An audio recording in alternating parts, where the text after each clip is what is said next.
चीज़ें हमें पता चली। एक तो हम जो है हमारा बचपन जो है वो बहुत इंपॉर्टेंट रोल प्ले करता है हमारे पर्सनालिटी को बनाने में, और दूसरी चीज़ क्या पता चली, पेरेंट्स का हमारे ऊपर बहुत बड़ा रोल होता है बचपन में हमारी आइडेंटिटी को, हमारी पर्सनालिटी को शेप करने में। पैसेज 3 की तरफ चलते हैं। But to become an effective adult an individual must break off most of his dependence on his parents. अब एक एडल्ट बनने में, एक जो है एडल्ट इंसान बनने में जो है इंडिविजुअल को, हर एक इंसान को, युवा को अपने पेरेंट्स से जो है पे डिपेंडेंट जो है, उन पे जो जिस तरह से वो उनके डिपेंडेंट रह गए हैं, उनसे उनको छोड़ना होता है, उनसे अलग होना होता है, उनके ऊपर हमेशा पूरी ज़िंदगी डिपेंडेंट नहीं रहना होता है। अगर आपको एक अडल्ट बनना है, अगर आपको एक सक्सेसफुल इंसान बनना है, तो आपको पेरेंट्स को या उनके विचारों को, उनके आइडियाज़ से छोड़कर अपने आइडियाज़, अपनी सोच, अपनी पर्सनालिटी डेवलप करनी पड़ेगी। Not just to free enough to leave home, इसका मतलब ये नहीं कि आप घर छोड़ दो, लेकिन इसका मतलब क्या है, but to develop ideas and aims of his own, so that he can help to solve the existing problems of the society.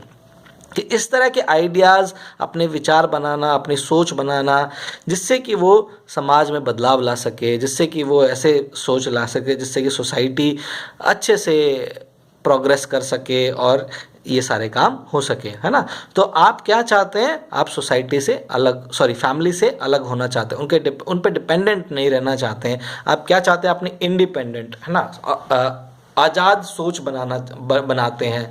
आप क्या चाहते हैं, आप अपने डिसीज़न खुद लेना चाहते हैं। आप चाहते हैं कि आपके डिसीज़न जो भी हो, चाहे गलत हो, चाहे ठीक हो, चाहे जैसे भी हो, तो आप अपने डिसीजंस खुद लेना चाहते हैं। ये बहुत इम्पॉर्टेंट बात है, ठीक है। तो आप याद रखिएगा कि आप अपनी लाइफ के कुछ डिसीजंस खुद लेना चाहते हैं, और आप चाहते हैं कि ये आपके डिसीजन जैसे भी हों, या आपके द्वारा लिए गए हों। अच्छा, दूसरी बात जो होता है, एडोलेसेंट एज में आप बहुत आइडियलिस्टिक होते हैं।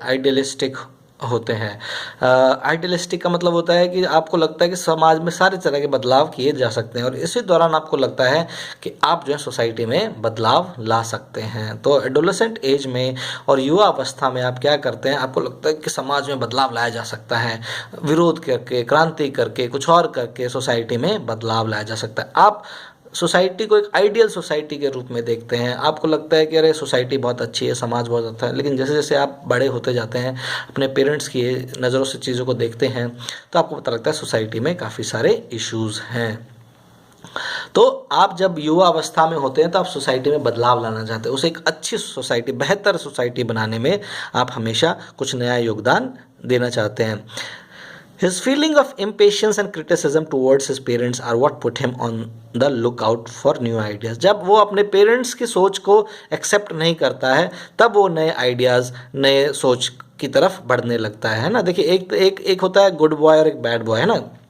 गुड बॉय क्या होता है, वो पेरेंट्स की सारी बातें मानता है, हाँ जी हाँ जी हाँ जी।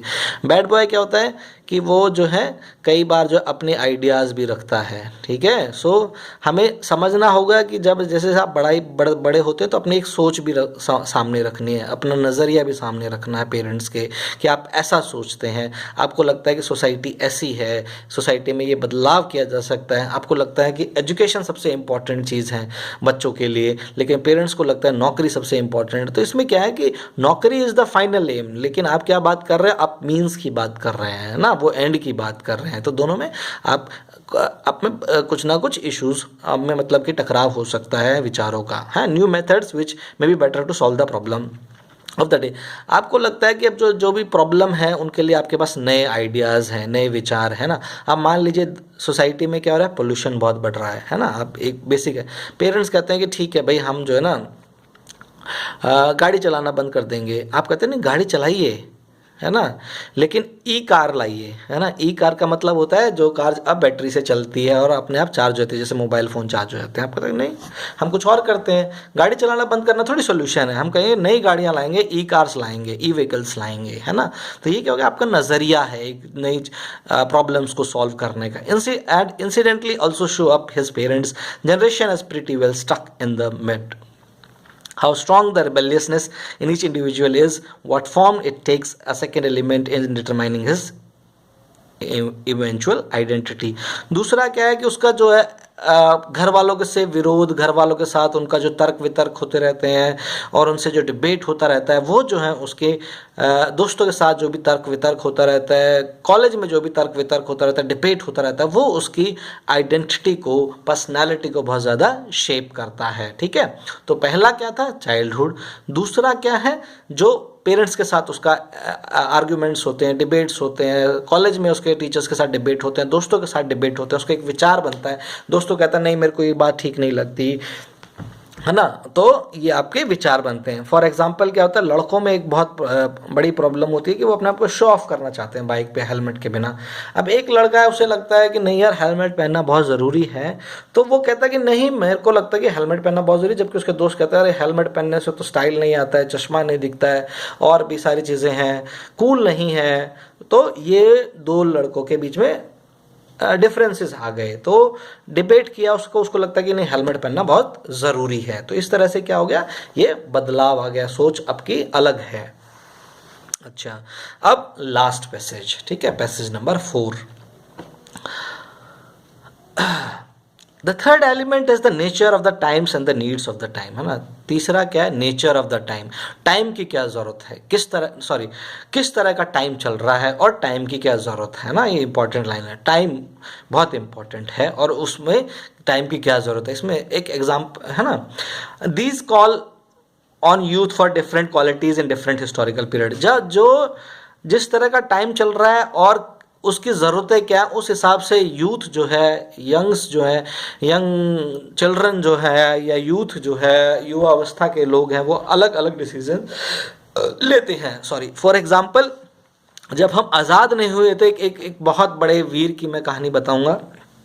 जब हम आज़ाद नहीं हुए थे और आज़ादी के लिए लड़ रहे थे, किससे लड़ रहे थे, ब्रिटिशर्स से लड़ रहे थे। ठीक है, ब्रिटिशर्स जिसने कि हमारे देश को गुलाम बना रखा था। तो जब हम लड़ रहे थे तो जो है, तो एक ऐसे लड़के का जन्म होता है जो कि बहुत बड़ा बदलाव लाता है ना। तो और उस एक लड़के का क्या नाम है, भगत सिंह, आपने नाम सुना होगा ना, जो कि बहुत ही एक युवा अवस्था में फांसी चढ़ जाता है अपने देश के लिए, अपने देश पे कुर्बान हो जाता है, अपने जान निछावर कर देता है, शहीद हो जाता है वो, बस अपने देश के लिए उसके अंदर बहुत ज़्यादा जुनून होता है, एक तरह का अपने देश को आज़ाद कराने का जो जुनून था उसमें, वो उस समय की नीड थी और उस समय की जो सरकमस्टांसेस थे उसके हिसाब से उसने ये डिसीजन लिया। तो भगत सिंह एक बहुत अच्छा एग्जांपल है भारत के कॉन्टेक्स्ट में। हम देखें कि किस तरह से वो जो है अपने आपको देश के लिए निछावर कर देता है। और ये नहीं है कि वो कोई पढ़ा लिखा इंसान नहीं है, वो एक बहुत ही वेल रेड रेवोल्यूशनरी है। वेल रेड का मतलब बहुत ही ज़्यादा पढ़ा लिखा हुआ है। आपको ये जानकर आश्चर्य होगा, जब भी वो जेल में थे तो उन्होंने जो है अनशन की आदत 2 चीज़ों के लिए, अच्छे खाने के लिए और दूसरा किताबों के लिए। वो जेल में रह के भी बहुत सारा पढ़ते रहते थे। और जहाँ तक मैंने सुना है, या जहाँ तक मेरी सोच कहती है, जहाँ तक जो है लोगों के लोग जो बताते हैं कि आखिरी पल भी वो जब उनको जो है शहीद होने के लिए ले जाया गया, तब भी वो कुछ पढ़ रहे थे। तो ऐसा इंसान जो कि पढ़ने के लिए इतना ज़्यादा उसमें इंटरेस्ट है, इतना ज़्यादा शौक है, और दूसरी तरफ देश के लिए एक जुनून भी है ना। वो क्या था, उस समय की ज़रूरत थी, उस समय की नीड थी। तो युवा जो है समय के अनुसार उस समय की जो नीड है, उसके सरकमस्टांसेस हैं, उस हिसाब से भी डिसीज़न लेता है। हाँ, तो पुराने समय के अनुसार जो है बहुत युवाओं ने अलग अलग डिसीजंस लिए। तो ये आपको समझने की ज़रूरत है। तो बहुत सारे युवा हैं वो जो है अलग अलग डिसीजंस लेते हैं। हाँ, तो इस तरह जो हमारी एक जो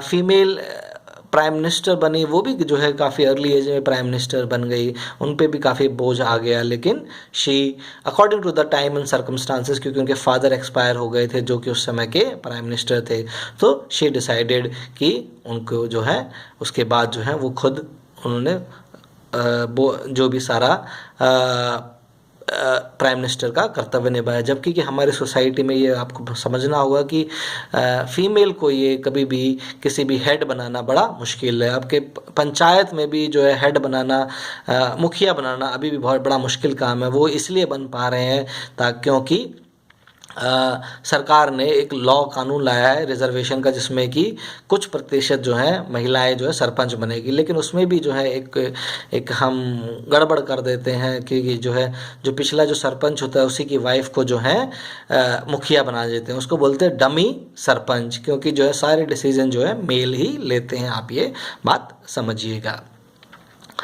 as Erikson explains in Young Man Luther, the corruption of the church in Martin Luther's time, the real need for major reform inspired in Luther's fearlessness, clarity, eloquence and perseverance of heroic proportions. अब एक बहुत बड़े क्या कहते हैं समाज सेवी हुए, समाज सेवी नहीं, समाज सुधारक हुए, जिन्होंने कि समाज में बहुत ज़्यादा बदलाव लाया। हाँ, वो क्या थे, ब्रिटेन में पैदा हुए। उनका क्या नाम था, मार्टिन लूथर। मार्टिन लूथर जब पैदा हुए उस समय जो है चर्च जो है का हर एक चीज़ पे बहुत ज़्यादा क्या था, डोमिनेंस था। डोमिनेंस का मतलब उस पर वर्चस्व था। वो हर चीज़ में जो है लोगों को दबा के रखता था। जब देखा कि चर्च इतने ज़्यादा करप्ट हैं, डोमिनेंट हैं, तो मार्टिन लूथर ने बदलाव की बात की। उन्होंने विरोध कर दिया, उन्होंने क्रांति कर दी, उन्होंने इसके खिलाफ एक तरह की जंग छेड़ दी कि उन्होंने जो है बिना डरे हुए जो है और डट के लड़ते रहे और एक समाज में रिलीजन के प्रति लोगों के मन में एक बदलाव लाया। In less critical age Luther might have remain an undistinguished cleric, है ना। अगर उस समय जो है अगर इतना ज़्यादा प्रॉब्लम नहीं होती तो एक लूथर जो है एक आम इंसान होता या आम पादरी ही होता। लेकिन लूथर क्योंकि उस समय ऐसा था, चर्च का डोमिनेंस ज़्यादा था, तो उसने बदलाव की बात की। तो जो तीसरा पॉइंट है वो क्या है, टाइम। ठीक है, और उसमें क्या ज़रूरत है, उसका नेचर क्या है, उस समय के सर्कमस्टांसेस क्या है, इससे बहुत सारी चीज़ें बदलाव आती हैं। Many of the advances of civilization, technical inventions, scientific discoveries have been conceived by young people just in threshold of adult because they were impatient with the achievements of the past, and because they had no need to defend the present, they were able to invest in and bring on the future. समाज में बहुत सारे बदलाव लाने वाले, समाज में बहुत सारे नई सोच लाने वाले, समाज में नई इन्वेंशंस करने वाले, नई डिस्कवरीज करने वाले, वो सब कौन होते हैं, यूथ होता है, यंग होते हैं। हाँ, जो कि जिनमें कि एक क्यूरोसिटी होती है उनके अंदर कुछ नया करने की, बदलाव लाने की। हाँ, और उनमें जो है उन्हें पास्ट से ज़्यादा डर नहीं होता, उनको जो है प्रेजेंट से और फ्यूचर में ज़्यादा इंटरेस्ट होता है। वो बदलाव की बात करते हैं, वो एक नया फ्यूचर देखते हैं अपनी आँखों में, उनके कुछ ड्रीम्स होते हैं, वो उन्हीं ड्रीम्स को पूरा करने के लिए समाज में बदलाव लाते हैं। तो जनरेशन गैप जो चैप्टर है वो बात करता है किस तरह आप जो है नई जनरेशन जो है पुरानी जनरेशन से भिन्न होती है, वो डिफरेंट होती है, वो किस तरह से बदलाव लाती है, और वो जो है अपने पेरेंट्स से जो है एक तरह से सोच में उनसे अलग होती है, जो कि लाजमी है। तो इसमें तीन एलिमेंट्स की बात की, तीन प्रिंसिपल्स की बात की है। वो तीन प्रिंसिपल क्या है, पहला चाइल्डहुड, आपका बचपन, जो कि बहुत बड़ा इंपॉर्टेंट रोल प्ले करता है आपकी पर्सनालिटी को डेवलप करने में। दूसरा क्या होता है आपका debate, discussions with your family members. और तीसरा क्या है, टाइम, जिस टाइम में आप बॉर्न हुए हो। अगर वो टाइम बदलाव का है, कुछ ऐसा टाइम है, तो यूथ ही हमेशा बदलाव लाता है। सो मैं रिक्वेस्ट करता हूँ आपसे कि आपको ये चैप्टर समझ में आया होगा।